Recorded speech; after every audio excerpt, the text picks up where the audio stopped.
যাই, গাড়ি ঠিক করে আমরা অফিসে যাইতে হইব। চলেন ভাই। দেখ 5 কিলো ঠেললাম, আর ঠেলতে ভালো লাগতেছে না। আরে ভাই কি হয়েছে, বাইক এমনি করে ঠেলতেছেন কে?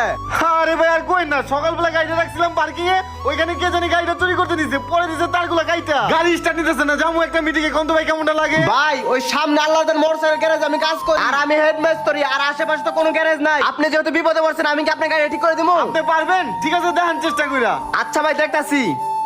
হ্যালো স্যার, স্যার এই যে অন্ধ হয়ে স্যার, আর 5 মিনিট লাগবে স্যার, এই একটু কনসিডার করেন স্যার। বাইকটা একটু খারাপ হয়েছে তো স্যার, 2 মিনিট অপেক্ষা করেন, আমি আসতেছি স্যার। ভাই গাড়ি তো ঠিক করছি, দেখেন তো গাড়ি স্টার্ট নাই কিনা। আরে ভাই গাড়ি তো স্টার্ট দিচ্ছে, ওই ওট ওট ওট, চালু করে মিটিং এ যাইতে হইব। ভাই গাড়ি তো ঠিক করে দিচ্ছি, আপনি আমার টাকা দিবেন না? টাকা উপকার করে আমার টাকা চাস, এই ধর।